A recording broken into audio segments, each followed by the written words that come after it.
Baik, shalom Bapak Ibu Saudara semuanya. Shalom. Sekali lagi shalom. Shalom. Wah, luar biasa. Ada sukacita tempat ini? Amin. Amin. Oke, sebelumnya saya undang kita semua bangkit berdiri, bisa tunjukin senyum terbaiknya. Coba, iya. Sekarang sambil senyuman itu tos kanan kiri ke semua orang yang ada di sini ya. Jadi jangan lupa untuk senyum.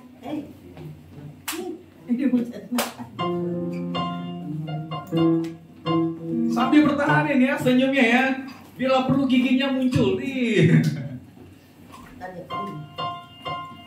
Baik, saya persilakan kembali ke tempat duduknya jika udah. Karena kita mau mulai ibadah kita hari ini. Kita bersyukur kita semua bisa sampai tempat ini itu semua karena kasihnya Tuhan. Amin. Sebentar kita mulai ibadah. Kita satu dalam doa. Terima kasih Bapa yang baik, terima kasih Tuhan Yesus Kristus, terima kasih Roh Kudus.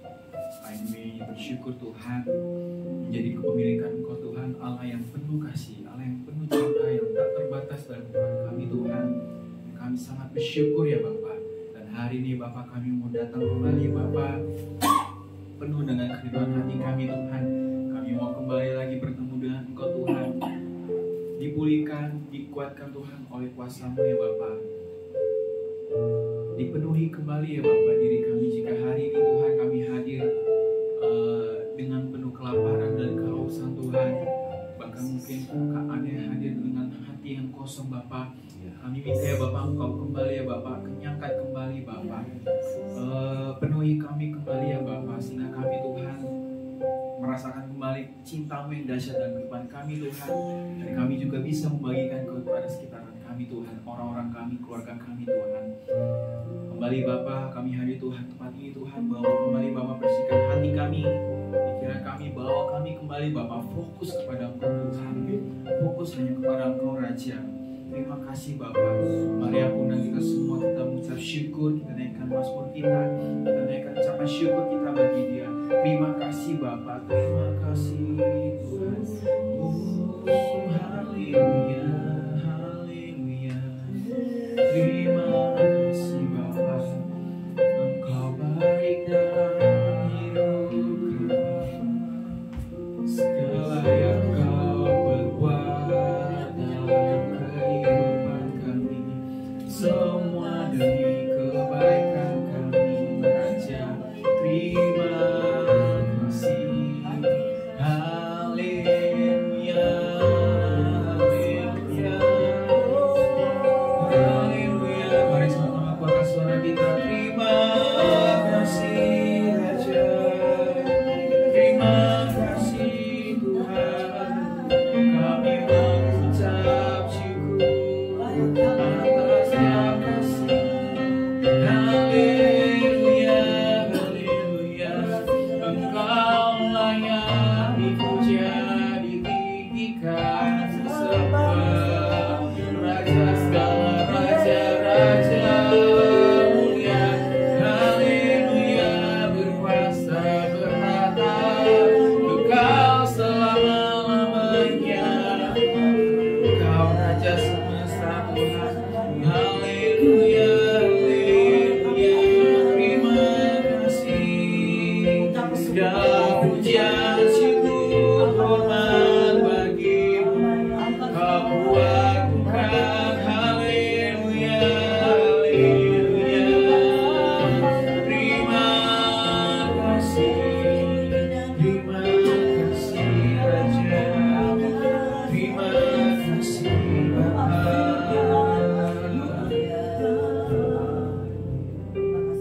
Ku kagumi caramu mencintaiku. Kau ada di setiap proses hidupku. Di titik terendahku, Kau itu mengangkatku. Ku tahu akan menyerah akan diriku. Jadi ku kagumi, caramu mencintai. Kau ada di cerita kasih hidupku.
Kau yang kuandalkan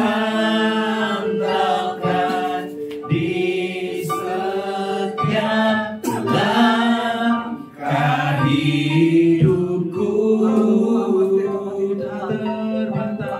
Tak terbatas kasih-Mu, Yesus.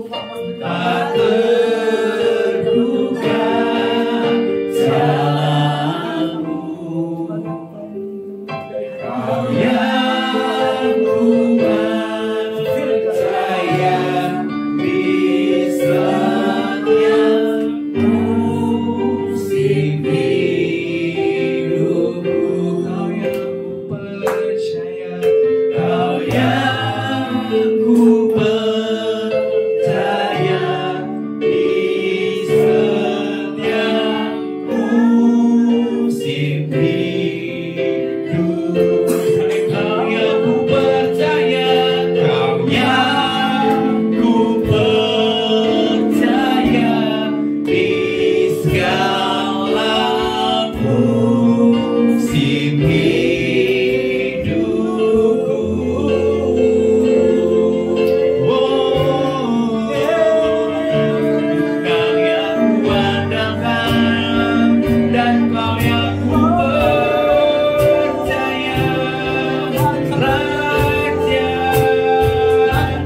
Kau yang ku sembah, Kau yang kami tinggikan. Haleluya, terima kasih. Kau selalu bersama kami di segala musim, di setiap langkah kami.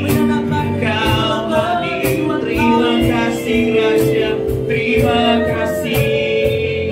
Haleluya, haleluya.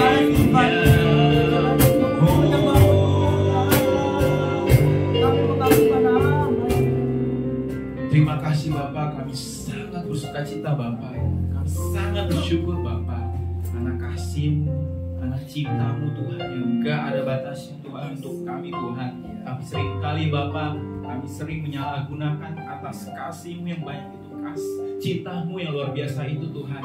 Kami selalu nakal, kami selalu bermain menjauh dari Engkau Tuhan. Tapi hari ini ya Bapak, tarik kami kembali Bapak. Bawa kami kembali dekat ke hadirat-Mu Tuhan. Bawa kami kembali ke pelukan Engkau Tuhan. Sehingga kami Tuhan, kami bisa melihat, kami bisa sadar Tuhan. Sampai kami sadar Bapak, bahwa Engkau selalu ada bersama kami di dalam hati kami Tuhan. Bahkan kami percaya Bapak, kami nggak bisa melalui setiap kehidupan kami Tuhan jika kami berjalan tanpa Engkau Tuhan. Nggak bisa Bapak. Dan maka itu hari ini ya Bapak, kami mengucap syukur Tuhan. Kami mohon kembali Bapak, jika hari ini Bapak kami hadir jauh daripada-Mu Tuhan, tarik kami kembali Bapak. Tarik kami kembali Bapak, untuk kami sadar Bapak, Engkau selalu bersama kami. Engkau Allah yang layak kami sembah, dan Engkau Allah yang kami perlukan Tuhan. Terima kasih Bapak, terima kasih Tuhan. Dan sebentar ya Bapak, kami mau kembali Bapak mengalami sukacita-Mu Tuhan, sukacita bersama Tuhan. Kami mau kembali Bapak menaikkan setiap pujian dan sorak-sorai hanya bagi-Mu Tuhan, hanya kepada Engkau Tuhan, sehingga suara semua roh-roh iblis-iblis mendengar setiap sorak-sorai kami dan mereka dikalahkan. Terima kasih Bapak, dalam nama Tuhan Yesus Kristus yang siap bersorak-sorai, sama-sama katakan amin. Amin. Sekali lagi shalom semuanya. Shalom. Oke, kita mengucap syukur, kita percaya bahwa Dia adalah kuat kita. Amin. Oke, mari sama-sama kita naikkan pujian.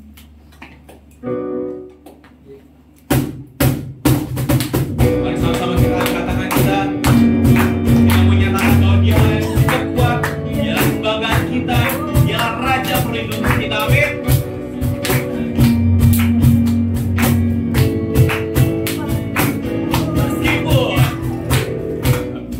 Meskipun musuh di depanku, rintangan menghadang aku, tahu sungguh Engkau bersamaku.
Sekarang masih siap memuji Tuhan? Amin. Sama-sama kita mau menari. Ku tak akan berhenti memuji, meninggikan nama, selalu menari, memuliakanmu. Mana suaranya? Bebaskan, dibangkitkan, hidup yang kau beri dan kini ada. Sekali lagi. Ku tak akan berhenti memuji, meninggikan namamu, selalu menari, memuliakanmu. Dibebaskan, dibangkitkan, hidup yang kau beri dan kini hanya untukmu. Dan kita percaya kasihnya yang begitu besar. Dan kita berikan sama-sama.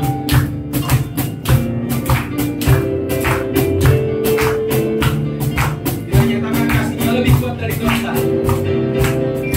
Kasih yang begitu besar, lebih kuat dari dosa. Kasih yang menemukanku, selamatkan dan pulihkan. Sekali lagi, kasih yang begitu besar. Kasih yang begitu besar, lebih kuat dari dosa. Kasih yang menemukanku, yes, selamatkan, selamatkan dan pulihkanku. Angkat tanganmu, katakan, naikkan syukurku, ku naikkan kembali, ku naikkan syukurku. Oh, ku tak akan berhenti memuji, meninggi. Mana semuanya suaranya dan goyangannya? Let's go. Dibebaskan, yes, dibangkitkan, hidup yang kau beri dan kini hanya untukmu. Ku tak berhenti memuji, meninggikan namamu, selalu menari, memuliakanmu. Dibebaskan, yes, dibangkitkan, hidup yang kau beri dan kini hanya untukmu. Ku tak akan berhenti memuji, meninggikan namamu, selalu. Mana suaranya? Dibebaskan, dibangkitkan, hidup yang kau beri dan kini hanya untukmu. Hidup yang kau beri dan kini hanya untukmu. Hidup yang kau beri dan kini hanya untukmu. Hidup yang kau beri dan kini hanya untukmu. Berikan teman-teman Tuhan. Siapa yang percaya bahwa dirinya sudah dibangkitkan kembali dan dipulihkan oleh Tuhan? Amin. Karena kasihnya begitu besar. Saya misalkan kembali ke tempat duduk.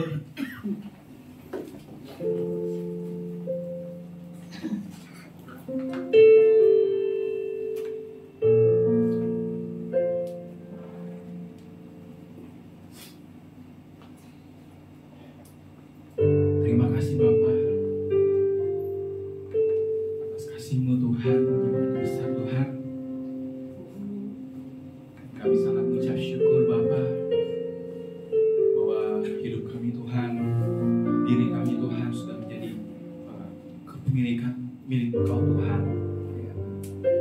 Kau mengorbankan anakmu Tuhan Yesus Kristus mati atas kayu salib Tuhan untuk kami Bapa. Mulai dari saat itu Tuhan, hidup kami, diri kami bukan milik kami lagi Tuhan, tapi milik Engkau Bapa.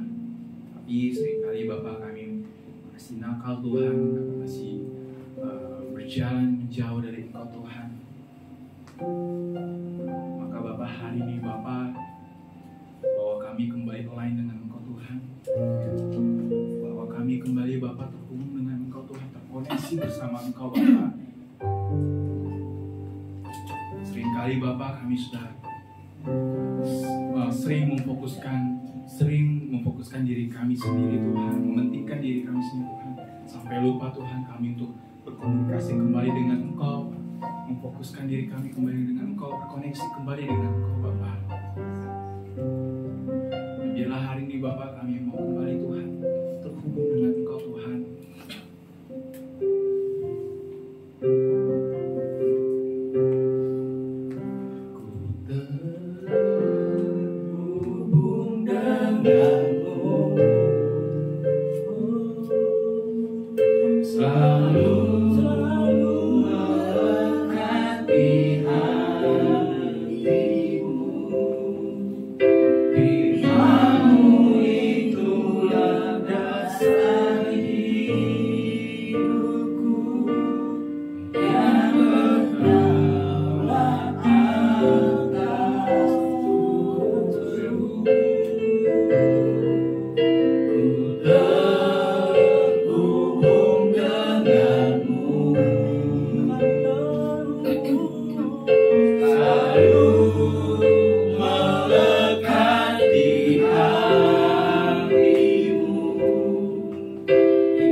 kasih-Mu layakkan seluruh hidupku.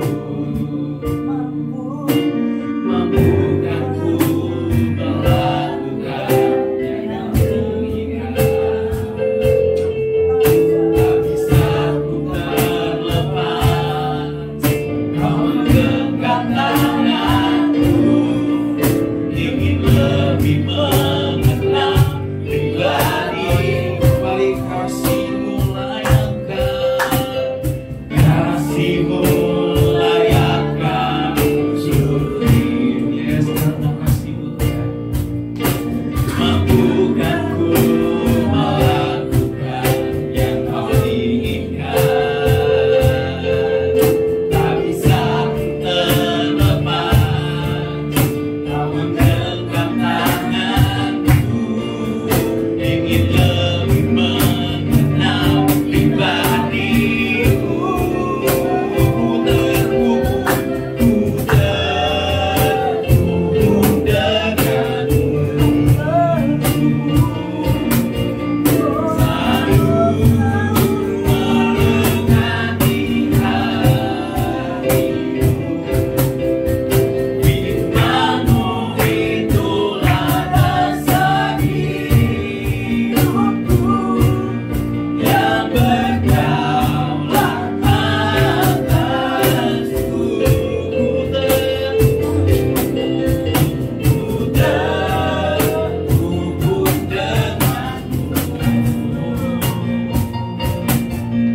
Selalu melekati hatimu. Firman-Mu itulah dasar hidupku, yang berdaulat atasku. Ku terhubung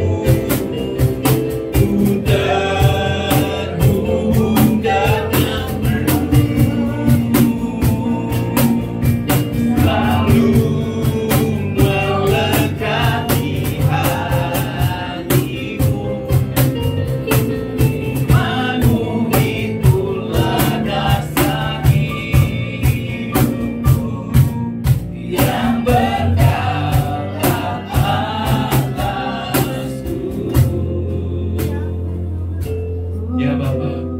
Saya syukur Tuhan, kami masih bisa Tuhan merasakan Engkau Tuhan. Itu semua karena kasih-Mu yang dalam kehidupan kami Tuhan. Dan kami percaya Bapa, Engkau selalu Tuhan mengungkap kami Tuhan. Jangan biarkan kami pergi menjauh dari Engkau Tuhan. Kami mau bawa hati kami kembali melekat dengan hati-Mu Bapa. Sama-sama kita nyanyikan lagu ini sungguh-sungguh. Ku terhubung dengan-Mu. Selalu melekati hatimu. Firman-Mu itulah dasar hidupku, yang berdaulat atasku.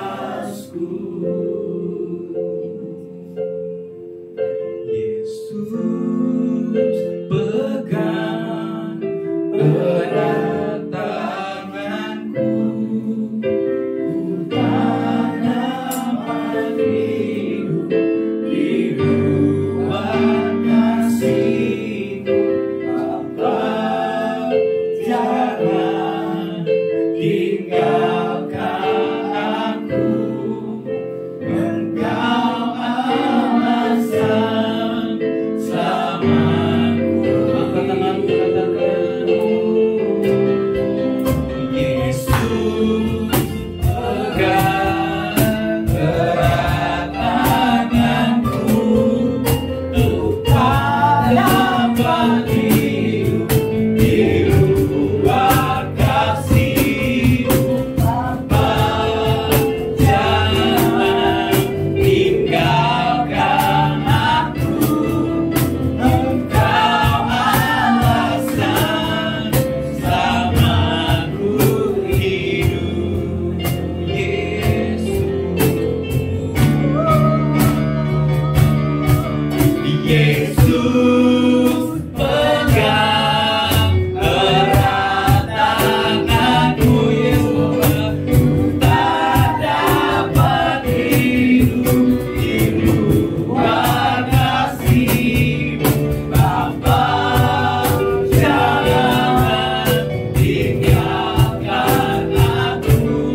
Bapa, buat kami semakin menyadari bahwa kami tidak dapat hidup di luar daripada kasih Tuhan.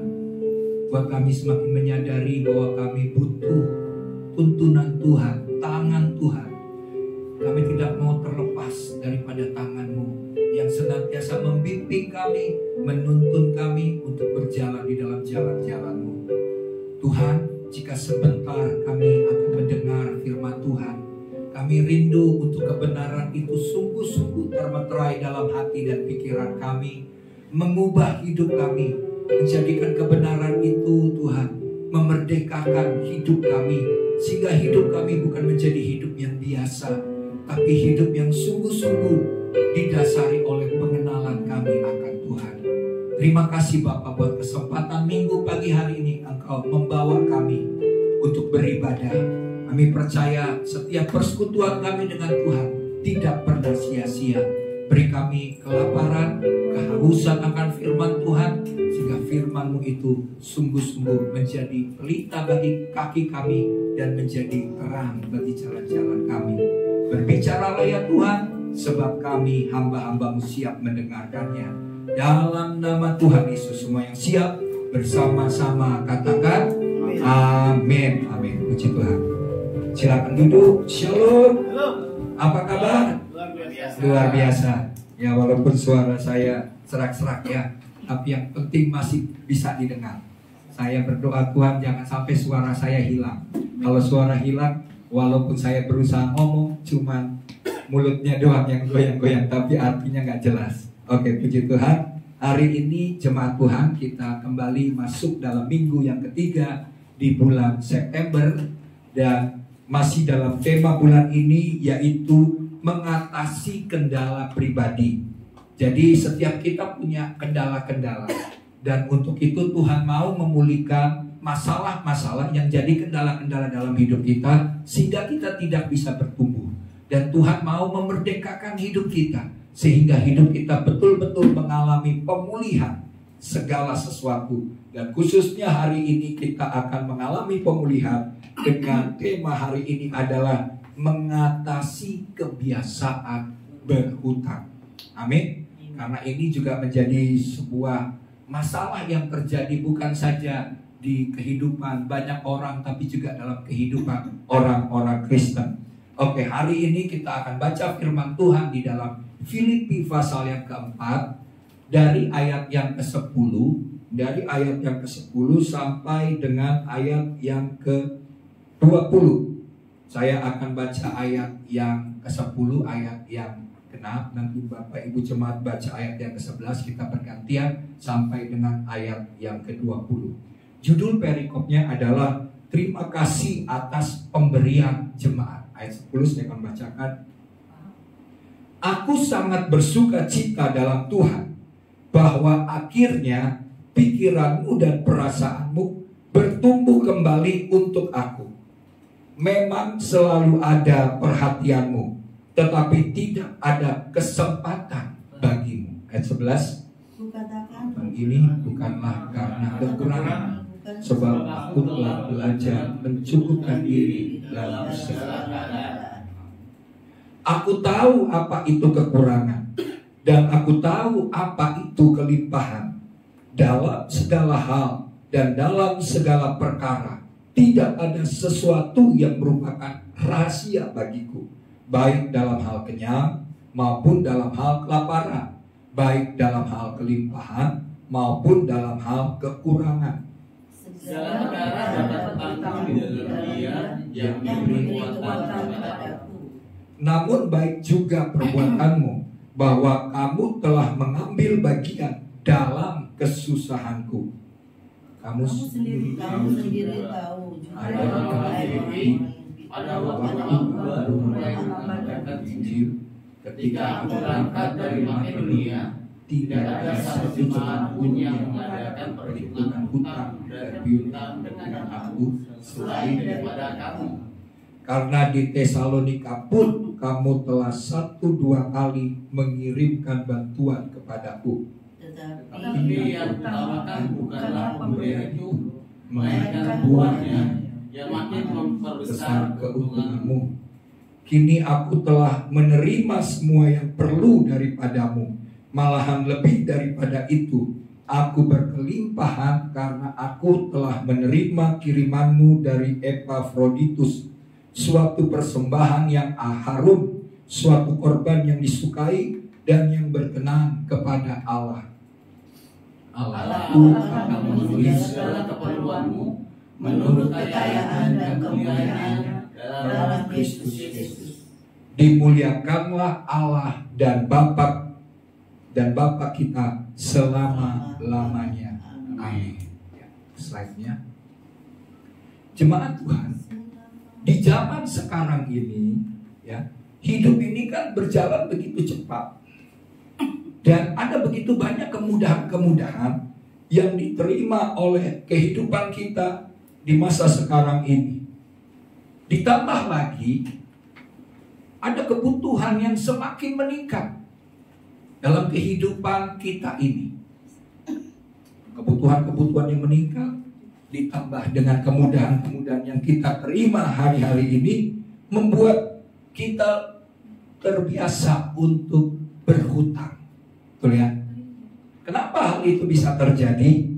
Karena kita senantiasa menganggap bahwa kebutuhan yang harus kita selesaikan ini hanya dapat diselesaikan dengan berhutang. Nah, tawaran-tawaran lewat pinjaman online atau pinjaman-pinjaman yang lain itu adalah dahulu baru, kalau dulu itu pakai agunan gitu ya. Jadi mudah. Tapi di zaman sekarang ini dengan memberikan KTP aja kita bisa mendapatkan pinjaman. Ditambah lagi misalnya ada cuma nggak usah KTP, nggak usah KK, tapi berikan nomor telepon yang sudah aktif 1 tahun, maka akan bisa mendapatkan dapatkan pinjaman yang besar. Semakin lama handphone itu ada, nomornya ada aktif, semakin besar yang ditawarkan pinjaman itu kepada kita. Ada lagi tawaran-tawaran, misalnya bunga yang rendah, bahkan 0%. Nah, tawaran-tawaran demikian ini awalnya tampaknya ringan, namun lama-lama bisa menjadi beban yang berat, betul ya? Yang tentunya akan menguras keuangan kita. Dan hal itu juga kalau misalnya kita pinjam itu kepada pinjaman online. Tapi kalau itu pinjaman kepada orang, teman kita, bisa jadi waktu kita gagal membayar, tidak tekun, tidak setia untuk membayar, ya, maka merusak relasi. Dan yang lebih parah lagi adalah bisa menyebabkan melemahkan iman. Betul kan? Misalnya kita gagal membayar pinjaman-pinjaman itu, dan akibatnya kita udah bilang kita buat berbagai macam cara, ternyata kita juga tidak bisa menepatinya, kita jatuh tempo, dan itu membuat iman kita menjadi lemah. Kita takut dikejar-kejar oleh misalnya debt collector dan semua hal, oleh karena pinjaman kita yang kita tidak bisa bayar. Jadi di sini kita lihat bahwa hal-hal ini, banyak orang ini berpikir begini. Ini banyak orang punya pola pikir. Mereka bilang begini, hidup itu kalau tidak berhutang, mana bisa jalan? Jangankan kita, negara aja berhutang, hutangnya besar gitu ya. Negara aja berhutang, bagaimana dengan kita? Jadi hidup ini tidak bisa jalan kalau tidak berhutang. Nah, kita lihat dulu nih penyebab daripada berhutang. Yang pertama penyebabnya adalah gaya hidup, betul kan? Kalau bicara soal gaya hidup, itu kita gampang untuk berhutang. Seperti saya katakan tadi, ada tawaran-tawaran, lihat ada handphone keluaran terbaru, dapat bisa cicilan sampai 12 bulan sampai 24 bulan, langsung kita bilang, wah ini cicilannya ringan. Nah, jadi akhirnya kita mencoba untuk mengambil hal-hal demikian untuk berhutang gitu. Jadi penyebabnya bicara soal gaya hidup.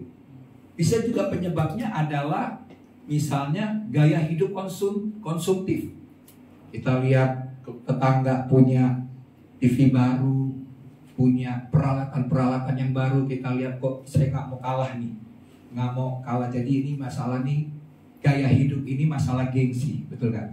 Kalau untuk hidup sehari-hari sebenarnya cukup, amin.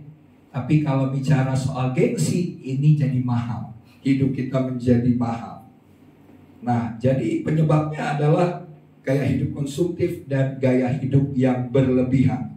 Ada juga yang ingin terlihat lebih. Dia nggak mau kalah dengan yang lain. Kalau yang lain penampilannya keren, saya juga nggak mau kalah. Saya harus juga punya penampilan yang lebih keren lagi. Ya. Dan ada juga penyebab daripada kita berhutang adalah kebutuhan-kebutuhan yang mendesak. Kadang-kadang kita nggak pernah sangka ada biaya pendidikan anak yang besar. Kita bingung kita bingung kemana kita harus bayar. Kita memakai pinjaman supaya masalah pendidikan atau hal-hal yang darurat yang mendesak itu dapat kita atasi. Nah, sekarang pertanyaannya begini. Apa kata Alkitab tentang berhutang? Betul ya? Saya nggak katakan bahwa berhutang itu salah, berdosa. Ini bukan masalah salah atau berdosa atau tidak. Tapi sekarang kita lihat dulu apa kata Alkitab tentang berhutang. Nah, di dalam kita baca firman Tuhan di dalam Roma 13 ayat yang ke-8. Roma 13 ayat yang ke-8. Firman Tuhan berkata begini. Ini ayat bagian A-nya saja. Janganlah kamu berhutang apa-apa kepada siapapun juga. Jadi sebenarnya Alkitab dengan tegas mengatakan supaya kita anak-anak Tuhan jangan berhutang. Jadi kebenaran tentang berhutang ini dalam Alkitab tercatat bahwa kita anak-anak Tuhan jangan berhutang. Ya, kenapa hal itu harus disampaikan? Karena begini.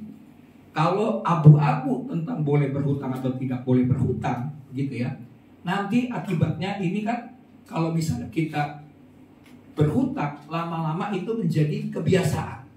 Ya. Kalau sudah menjadi sebuah kebiasaan, itu juga bisa menjadi sebuah karakter. Nah, oleh sebab itu kebenarannya firman Tuhan katakan supaya kita jangan berhutang. Terlepas dari ya saya terus terang saya juga pernah berhutang, gitu ya. Nah, tetapi bukan masalah boleh tidak boleh, tapi yang penting dalam kehidupan kita sebagai orang Kristen, waktu kita berhutang, kita membayar hutang. Amin. Kita bayar. Itu yang menjadikan teladan. Ada banyak orang yang gak mau membayar. Nah, kita berbeda. Tapi supaya kita tidak membiasakan diri untuk berhutang, kalau ada kebutuhan-kebutuhan yang mendesak, ya kita mungkin paham begitu ya. Kita mencari pinjaman. Tapi kalau seandainya itu menjadi sebuah kebiasaan, Alkitab dengan tegas lebih baik daripada itu menjadi sebuah kebiasaan. Alkitab mempunyai sebuah kebenaran tentang berhutang, yaitu jangan berhutang. Kayak tegas mengenai hal itu. Jadi firman Tuhan gak berabu-abu gitu ya. Kenapa? Karena tadi saya katakan jangan itu menjadi sebuah karakter. Kalau dia jadi karakter, kan ada banyak orang yang berhutang itu jadi karakter. Betul kan? Kabur-kaburan. Atau dia pakai ilmu yang namanya ilmu lupa, gitu kan? Atau kalaupun kita mau datang untuk tagih pinjamannya, dia akan mengalihkan pembicaraan. Ya, mengalihkan pembicaraan. Ada banyak cara trik-trik untuk menghindari membayar misalnya pinjaman.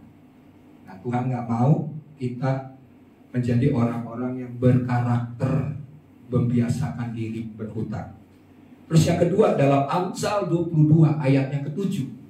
Amsal 22 ayat yang ke-7 firman Tuhan berkata, orang kaya menguasai orang miskin. Yang berhutang menjadi budak dari yang menghutangi. Artinya apa? Artinya dalam ayat ini Tuhan tidak ingin hidup kita itu sebagai budak hutang. Amin. Tuhan tidak mau anak-anak Tuhan, anak-anaknya itu Tuhan mau untuk merdeka daripada hutang. Nah, kalau kita terbiasa daripada berhutang, lama-lama kita akan menjadi orang yang terus berhutang. Padahal Tuhan mau kita bebas dari hutang, merdeka daripada hutang. Dan cara supaya kita tidak berhutang, membiasakan diri berhutang, berarti kita harus bertobat.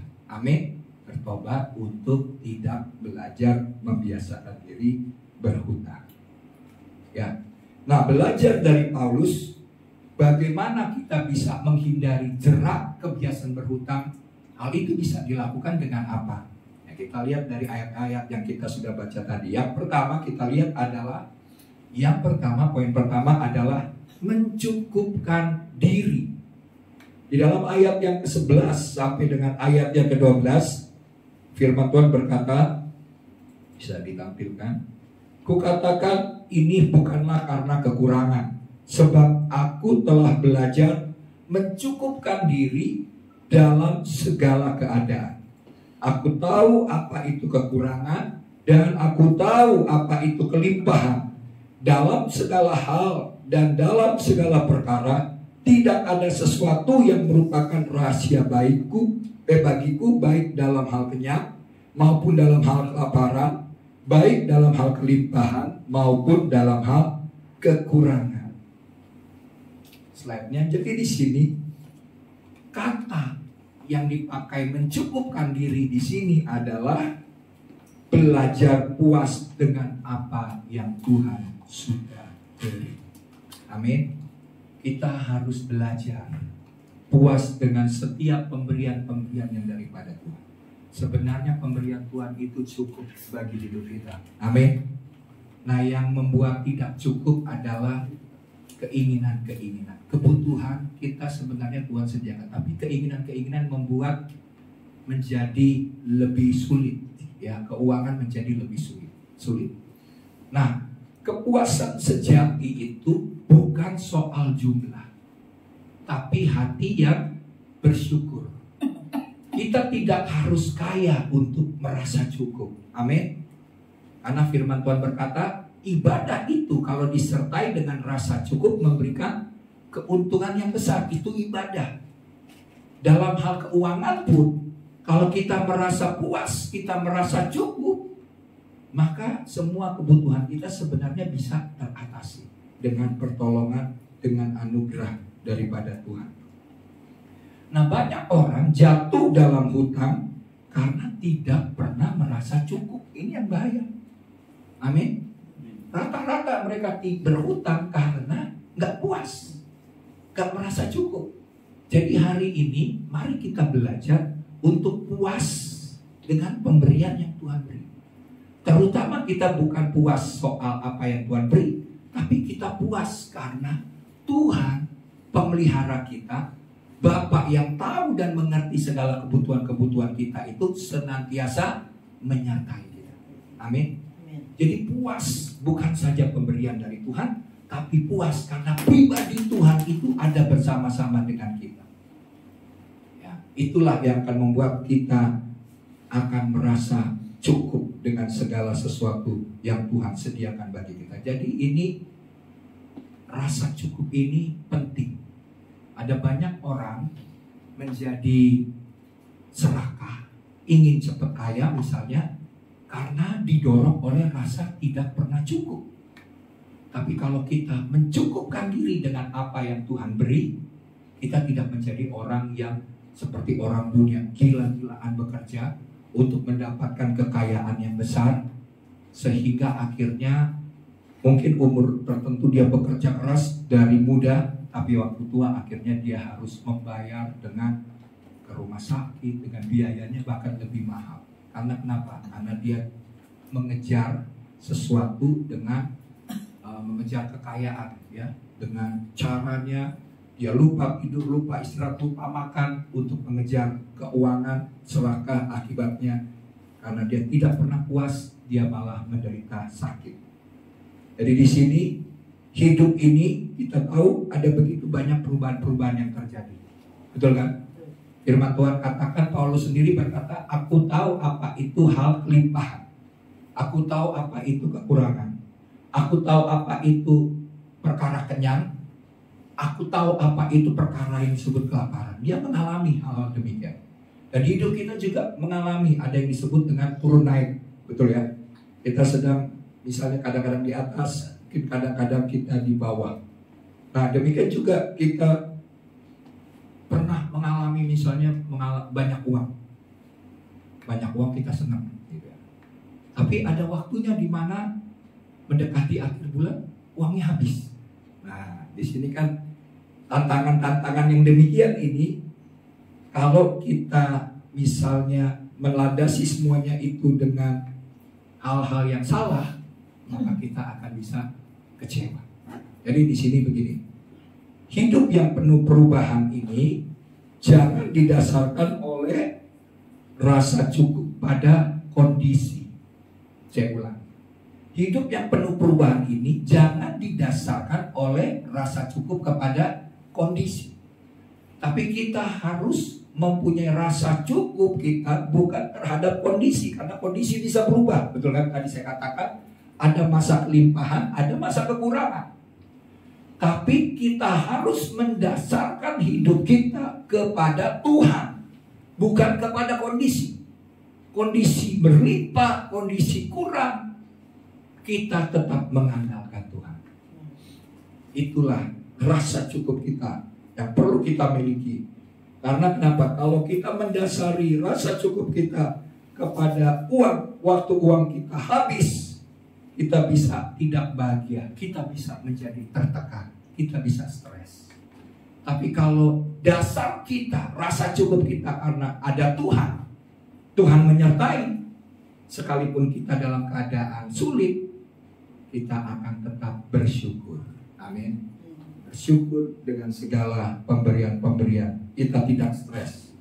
Jadi Paulus mengajarkan bahwa rasa cukup sejati itu bukan datang dari kondisi, tapi dari Kristus yang selalu sama dan setia menyertai kita.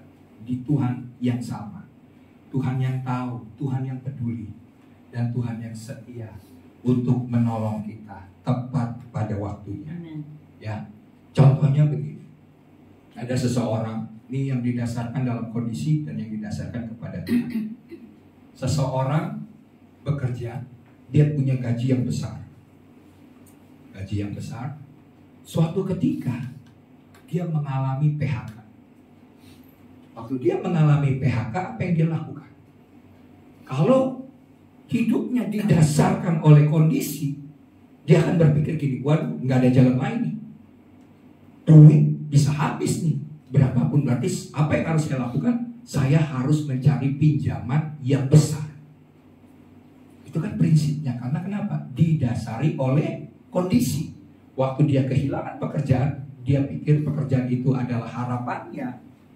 Kondisinya berubah, dia tidak bisa bekerja lagi. Dia punya pikiran adalah pinjaman, berhutang. Nah ini yang membuat didasari hidupnya ini, rasa cukupnya ini didasari oleh kondisi, bukan oleh Tuhan. Nah sebaliknya, misalnya ada seorang ibu yang sederhana, dia bekerja dengan pekerjaan yang sederhana, gajinya mungkin kecil, nggak seperti pria tadi yang gajinya besar, 10 jutaan lebih. Dia gajinya kecil, pas-pasan. Tetapi yang dia lakukan adalah dia bersyukur. Dia tetap percaya kepada Tuhan.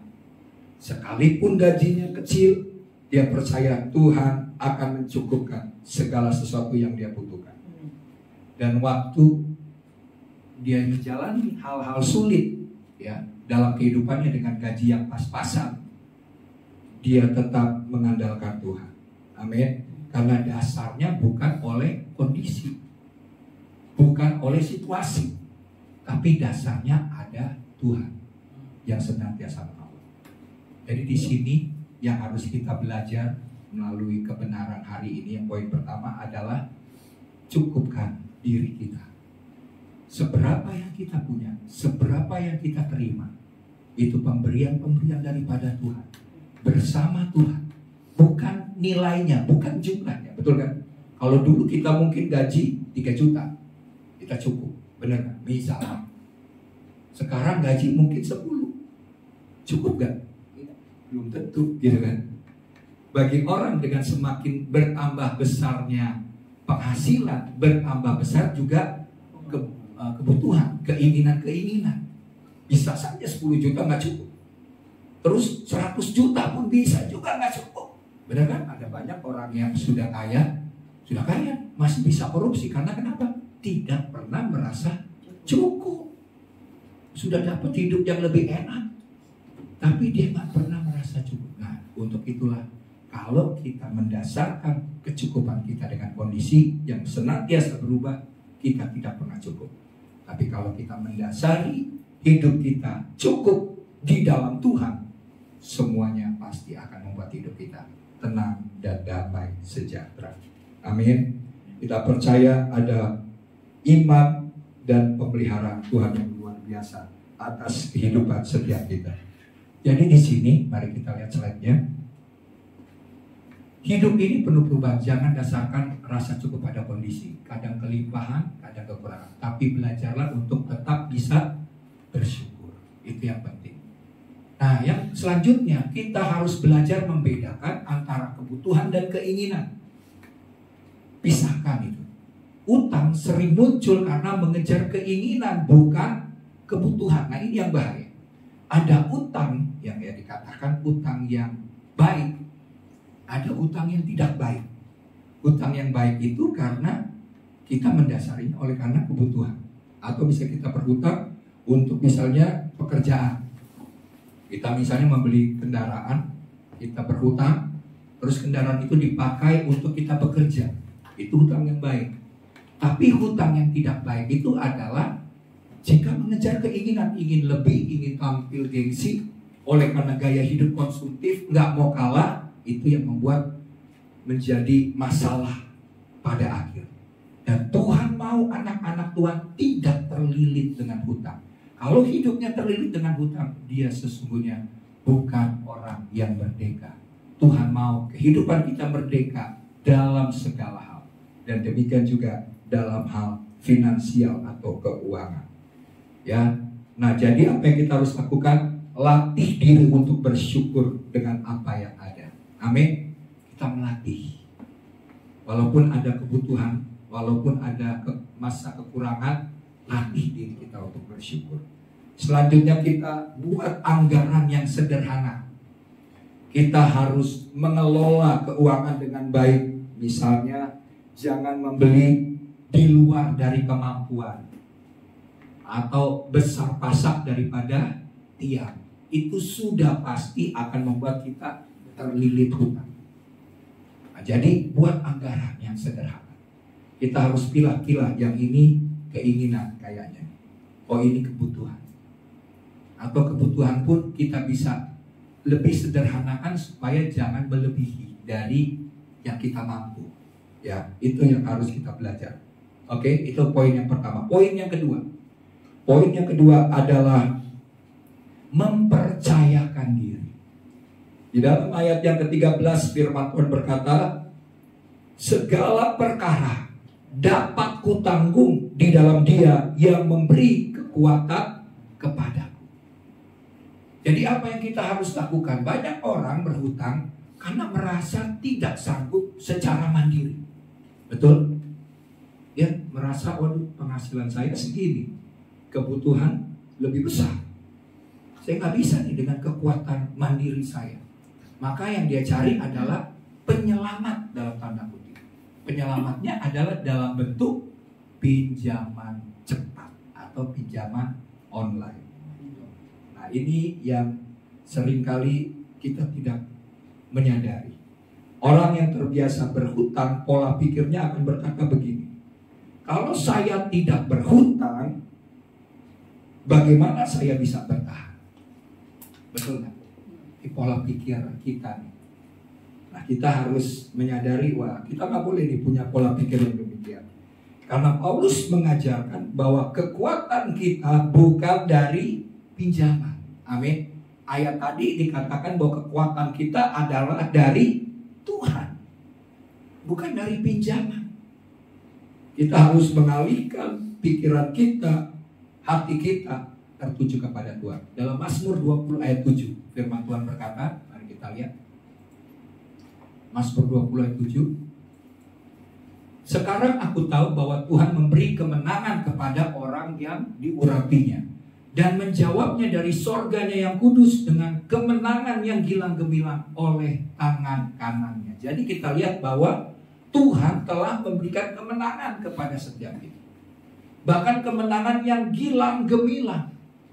Kalau kita mengandalkan kekuatan Tuhan, kekuatan kita menjadi kekuatan yang tidak terbatas oleh karena Tuhan. Tapi kalau kita mengandalkan orang lain, pinjaman atau apapun, kekuatannya sangat terbatas. Mari kita lihat slide berikut. Mengandalkan Kristus memberi kekuatan untuk hidup bijak dan hemat. Amin. Kalau kita mengandalkan Tuhan, ada saja ide yang Tuhan beri, ada saja jalan keluar, ada saja hikmat daripada Tuhan. Kadang-kadang kita terburu-buru mengambil sebuah keputusan, padahal kalau kita menunggu mungkin agak sedikit lama, kita lebih sabar. Kadang-kadang ada hal-hal bijak, ada hal-hal yang Tuhan berikan hikmat, sehingga kita bilang, wah kenapa tuh kita dulu buru-buru gitu, bertindak. Padahal kalau kita lebih sabar, kita minta hikmat Tuhan, kita nggak akan ngambil keputusan yang salah, betul ya?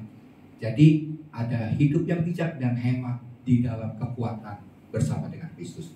Kristus bukan hanya kekuatan untuk pelayanan, tapi juga keputusan untuk finansial kita.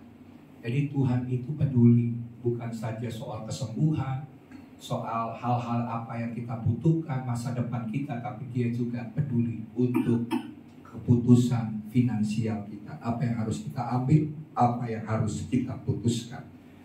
Jadi percaya bahwa kita harus belajar percaya bahwa Tuhan sanggup mencukupi dengan caranya Tuhan.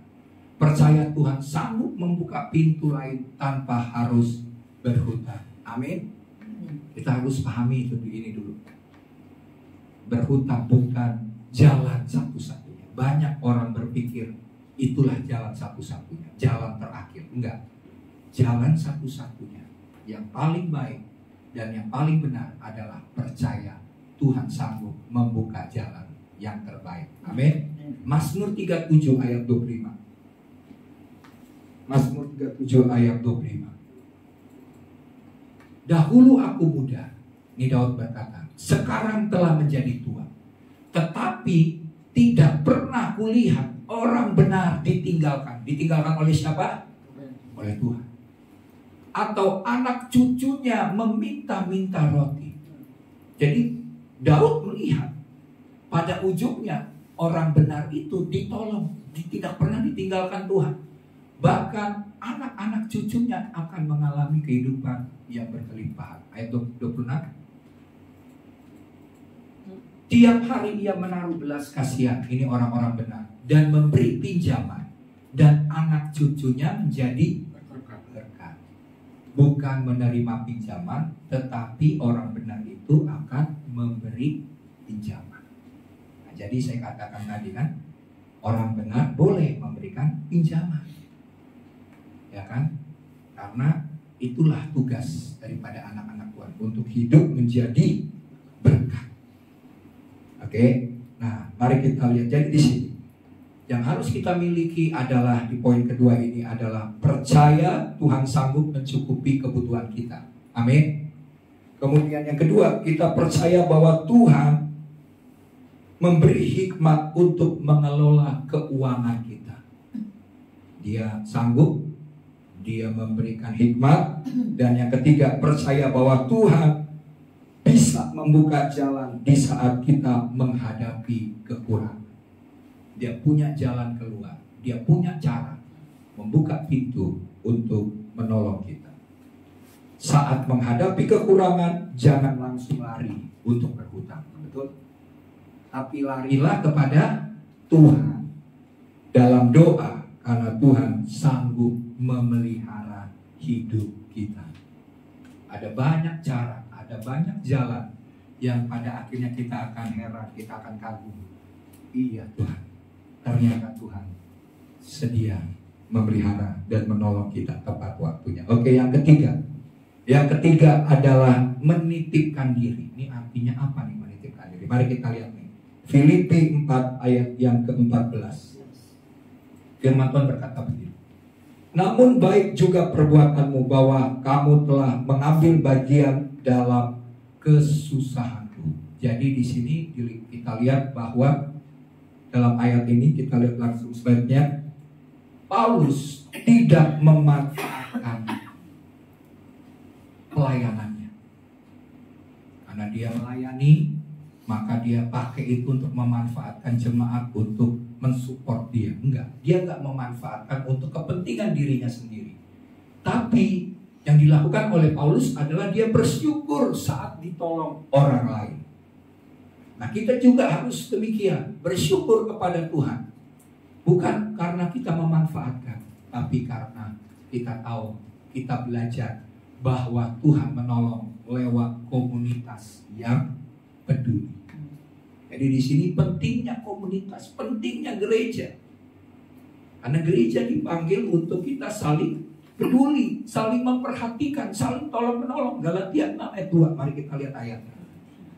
Galatia 6 ayat 2 berkata apa? Bertolong-tolonganlah menanggung beban. Demikianlah kamu memenuhi hukum Kristus. Jemaat mula-mula punya pola pikir, gaya hidup yang berbeda dengan sekitar mereka. Yang kaya menolong mereka yang miskin. Supaya apa? Supaya ada kesetaraan. Jadi yang miskin tidak akan menderita karena ada orang yang mensupport. Jadi saling peduli. Itulah pentingnya komunitas yang peduli. Nah, gereja kita ini dengan jumlah yang mungkin tidak terlalu banyak seperti gereja-gereja besar, kita harus peduli sebagai anggota jemaat Tuhan. Dan tentunya kita tahu waktu kita saling misalnya tolong, saling mensupport, misalnya memberikan pinjaman, kita harus melakukan bagian kita, tanggung jawab kita dengan benar.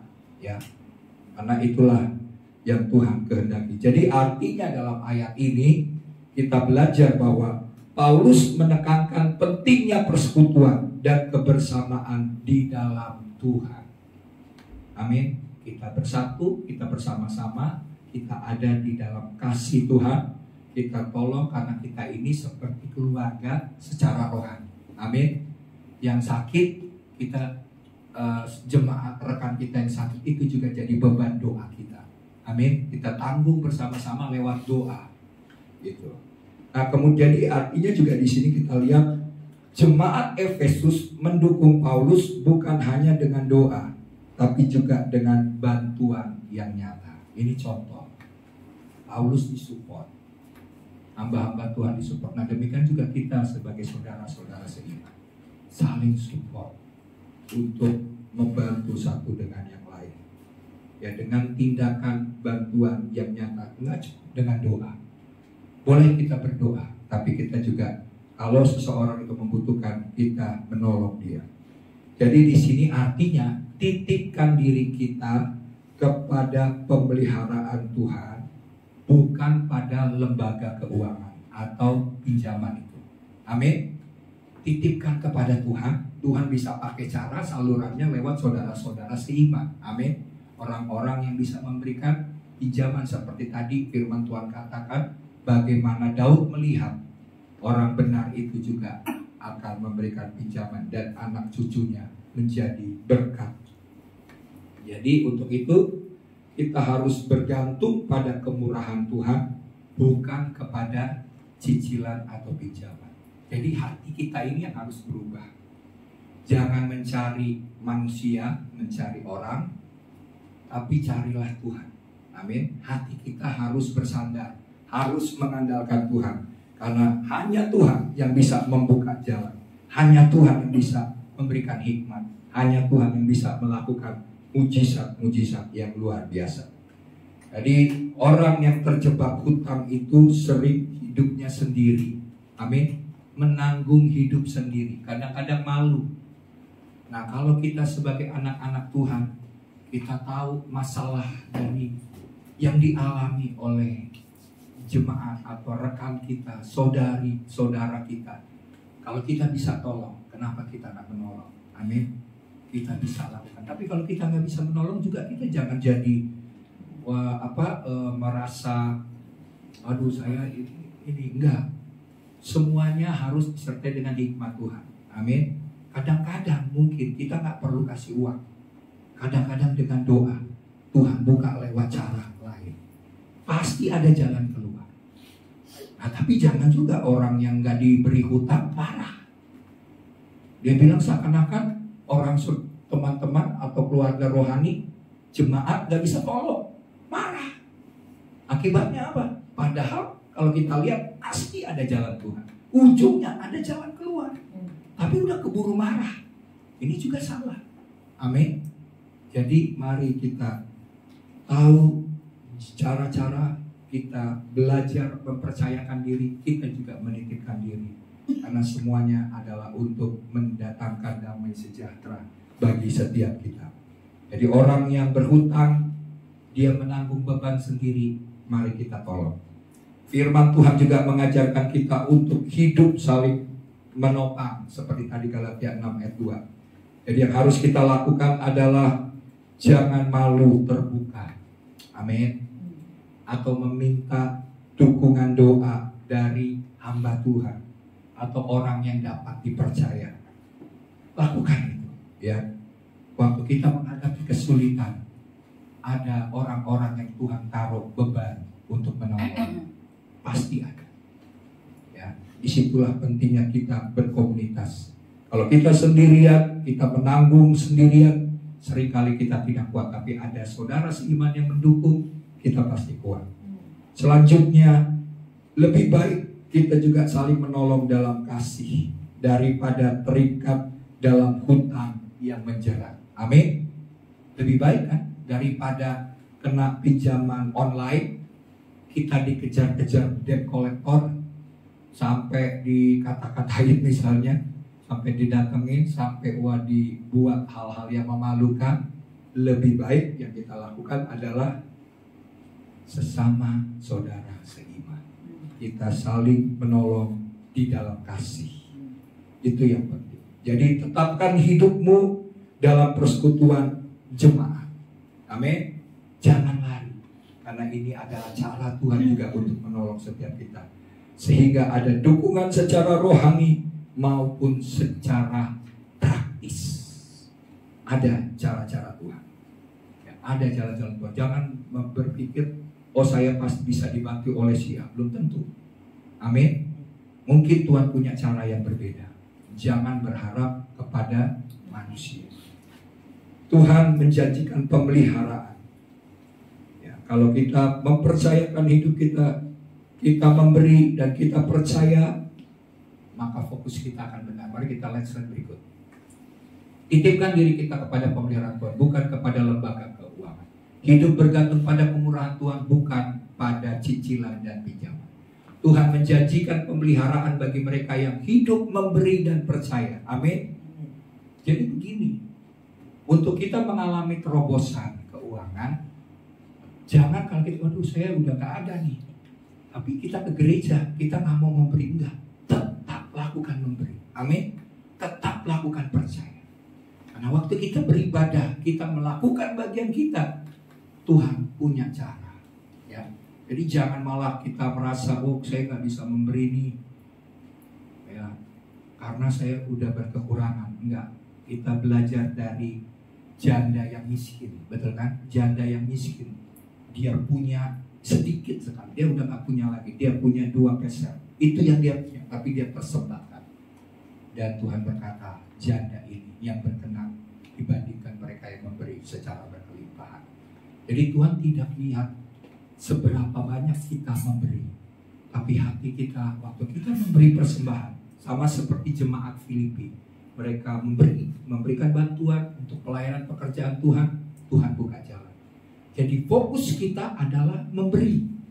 Kalau kita sudah membiasakan diri kita memberi, maka kita akan menjadi orang-orang yang diberkati. Amin. Orang yang memberi itu kan karena dia diberkati.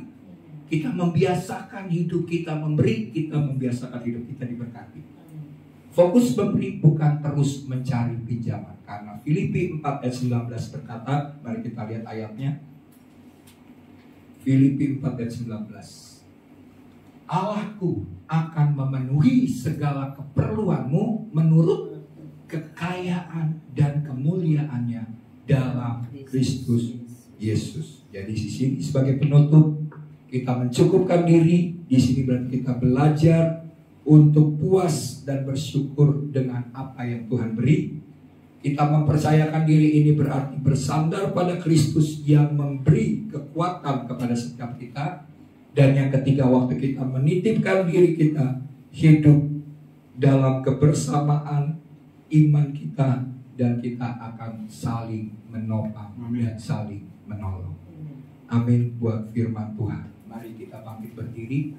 Kita akan menerangkan firman Tuhan. Saya percaya setiap firman yang keluar dari mulut Tuhan, ini bukan perkataan hamba Tuhan, bukan perkataan manusia. Saya ini hanya menyalurkan, menyampaikan firman. Tapi setiap firman yang keluar dari mulut Tuhan tidak pernah sia-sia. Kalau Tuhan mau membebaskan kita dari beban-beban hutang, maka Tuhan akan bekerja dengan cara Tuhan yang dahsyat. Mari kita tutup mata, kita masing-masing arahkan hati kita kepada Tuhan. Karena Tuhan mau menolong, membebaskan kita. Kita adalah anak-anaknya. Tuhan mau kita tidak menjadi budak daripada hutang, tapi Dia mau kita menjadi orang-orang yang merdeka secara finansial. Mari jangan jadikan hutang sebagai jalan keluar, tapi jadikan Kristus sebagai sumber kekuatan dan pemeliharaan hidup kita. Tuhan ingin kita merdeka, bukan kita menjadi anak-anak yang mengalami kekurangan atau hidup di dalam hutang. Karena anak-anak Allah yang diberkati oleh Tuhan adalah anak-anak yang akan memberkati satu dengan yang lain. Terima kasih Tuhan. Kami percaya janji-Mu, firman-Mu akan bekerja jauh lebih banyak dari apa yang dapat kami doakan dan kami pikirkan. Mari kita nyanyikan lagu ini. Haleluya. Terima kasih. Penolong yang selalu setia, memenuhi keperluanku. Amin Tuhan. Tak pernah Dia mengecewakan. Yesusku tak pernah gagal. Sekali lagi katakan penolong yang selalu setia. Kami percaya Tuhan memenuhi keperluanku. Tak pernah Dia tinggalkan, tak pernah Dia mengecewakan.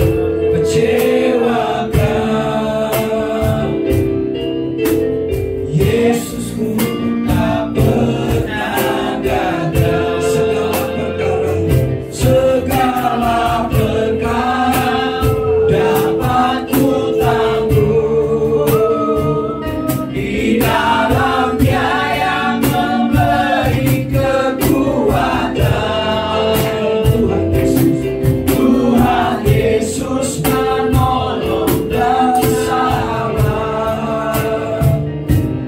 Tetap percaya Tuhan setia. Sekali lagi katakan segala perkara kami percaya kepada Tuhan.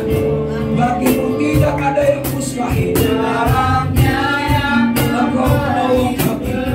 Engkau adalah sahabat kami. Engkau menolong tepat pada waktunya. Menolong dan sabar. Tetap percaya Tuhan setia. Mari beberapa menit kita tundukkan, kita berdoa. Jika ada beban-beban, jika ada tanggungan-tanggungan, jika ada kebutuhan yang mendesak, jika ada permasalahan mengenai hutang piutang, mari kita bawa di hadapan Tuhan, supaya Tuhan memberikan hikmat. Kita percaya bahwa Dia sanggup menolong, Dia akan memberikan jalan keluar, Dia akan memberikan hikmat. Karena Tuhan adalah pemelihara hidup kita. Kita tidak menggantungkan harapan kita kepada yang sementara, manusia, orang lain, atau siapapun. Tapi Tuhan punya cara untuk menolong setiap kita. Dia pakai orang-orang yang dipakai, yang diberkati oleh Tuhan, sehingga menolong setiap kita, sehingga setiap kita sebagai anak-anak-Nya dapat hidup merdeka daripada beban-beban, dari segala permasalahan-permasalahan. Karena Tuhan adalah Tuhan yang menginginkan setiap kita sebagai anak-anak-Nya hidup dalam kemerdekaan di dalam segala hal. Terima kasih Tuhan. Hamba sepakat berdoa bagi setiap jemaat-Mu yang sedang mengalami pergumulan masalah dengan masalah finansial Tuhan. Kami berdoa Tuhan berikan jalan keluar, Tuhan berikan hikmat, Tuhan mengadakan terobosan, Tuhan melakukan mujizat Tuhan. Sebab bagi Tuhan tidak ada perkara yang mustahil.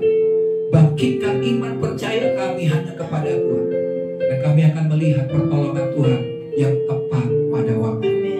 Terjadilah Tuhan menurut iman percaya kami, dalam nama Tuhan Yesus.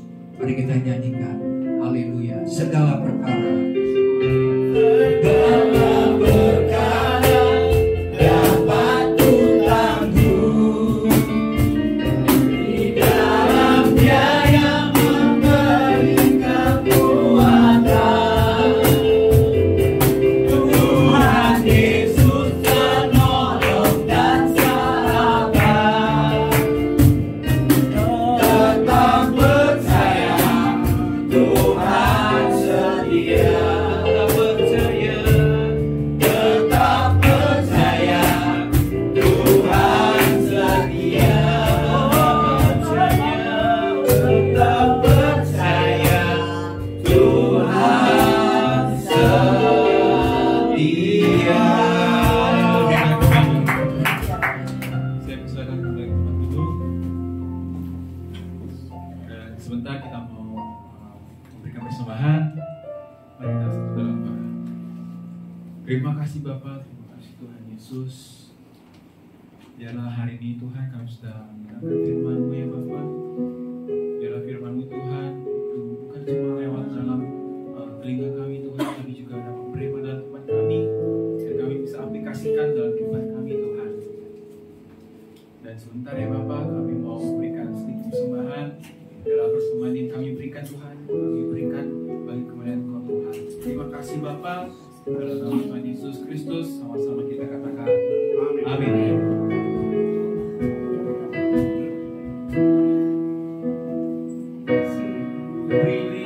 Yang terbaik bagimu, relakan segalanya. Yang terbaik bagimu,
dan segenap jiwaku.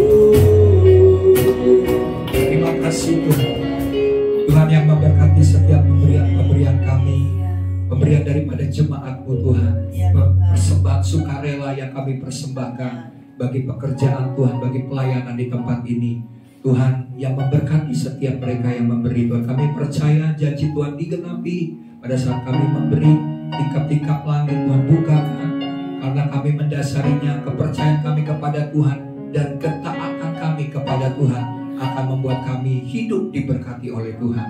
Terima kasih Bapa. Kami juga berdoa bagi jemaat-Mu yang saat ini belum sempat hadir, mungkin dalam kelemahan, sakit, penyakit, dalam kendala-kendala apapun. Tuhan berkati mereka sehingga pada minggu depan mereka boleh kembali beribadah dan boleh mengalami lawatan jamaah Tuhan sama seperti Tuhan sudah memberkati kami. Kami juga berdoa bagi jemaat-Mu yang sedang dalam sekolah, kuliah Tuhan, dalam pekerjaan. Tuhan menolong, memberikan hikmat, kecerdasan. Tuhan memimpin langkah-langkah kehidupan mereka. Mereka boleh belajar dengan baik sehingga mereka boleh juga menjadi anak-anak yang pintar Tuhan. Mereka memiliki hikmat yang daripada Tuhan dan mereka memiliki bekal bagi masa depan mereka. Kami percaya masa depan mereka cerah di hadapan Tuhan. Tuhan memberikan harapan-harapan yang besar bagi masa depan mereka, karena Tuhan punya rancangan-rancangan yang terbaik atas setiap kami sebagai anak-anak-Mu. Tuhan berkati seluruh jemaat-Mu Tuhan. Kami berdoa bagi mereka yang sedang mengalami permasalahan hubungan keluarga, baik suami, istri, anak-anak, orang tua dengan anak-anak. Tuhan tolong, Tuhan pulihkan, biar kasih Tuhan mempersatukan, menyempurnakan segala sesuatunya. Kami juga berdoa Bapa bagi mereka yang sakit. Kami percaya bahwa bilur-bilur Yesus menyembuhkan segala sakit penyakit kami dengan cara Tuhan, dengan mujizat yang daripada Tuhan. Kami terima kesembuhan yang daripada Tuhan, dan kami akan melihat pertolongan Tuhan tepat pada waktunya bagi setiap kami. Terima kasih Bapa. Kami bersyukur buat segala keberadaan kami. Kami tidak pernah kekurangan yang baik, sebab Engkau adalah gembala kami yang baik, yang akan membawa kami ke air yang tenang, kepada rumput yang hijau, kepada jalan-jalan yang benar. Kebajikan dan kemurahan akan menyertai kami sampai seumur hidup kami sepanjang masa. Terima kasih Bapa. Jika sebentar juga kami berdoa untuk menerima berkat daripada Tuhan. Kami juga mau memberkati akan pemerintah kami, bangsa kami, negeri kami, supaya senantiasa aman, damai, sejahtera Tuhan. Buat kekayaan negeri ini dapat dikelola dengan baik. Kami berdoa bagi pemimpin bangsa kami, presiden, wakil presiden, staf jajaran menteri juga yang baru terpilih. Kami percaya akan ada terobosan-terobosan baru bagi pemimpin, bagi pemerintahan di dalam bangsa ini, sehingga Indonesia akan menjadi semakin baik, semakin makmur Tuhan, sejahtera sesuai dengan janji Tuhan. Doa-doa kami percaya tidak pernah sia-sia, sebab doa orang benar besar kuasanya. Tuhan, negeri ini Tuhan luputkan, jauhkan dari perpecahan, jauhkan dari kekacauan Tuhan, dalam nama Tuhan Yesus. Sebab sia-sialah pengawal berjaga-jaga. Jika bukan Tuhan yang mengawal kota dan menjaga negeri ini, maka sia-sia semuanya.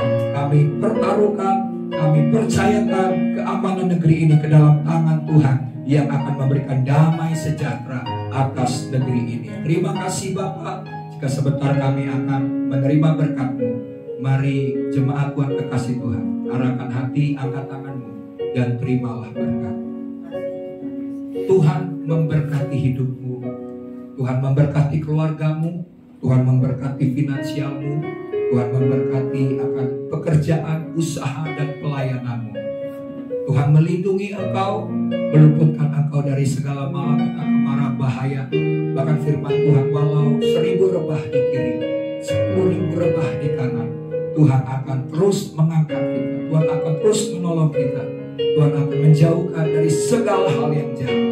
Karena ada perlindungan Tuhan yang sempurna, ada meterai tanda kepemilikan Tuhan atas hidup kita. Maka Tuhan menyinari engkau dengan wajahnya dan memberikan engkau damai sejahtera. Tuhan menghadapkan wajahnya kepadamu dan memberikan engkau kasih karunia. Dan turunlah berkat daripada Bapa Surga, kasih karunia yang sempurna daripada Tuhan Yesus Kristus. Dan persekutuan dengan Roh Kudus akan menyertai engkau di sepanjang hari-harimu, di mana kita akan lihat pertolongan mujizat Tuhan nyata dalam hidup kita, dan kita kedapatan tidak bercacat celah. Kita tetap setia, kita tetap hidup dalam takut akan Tuhan, dalam ketaatan kepada Tuhan, sampai Tuhan Yesus Kristus datang kedua kali menjemput kita. Kita akan diangkat di awan yang permai dan tinggal bersama dengan Tuhan selama-lamanya. Semua kita yang sudah diberkati bersama-sama katakan amin.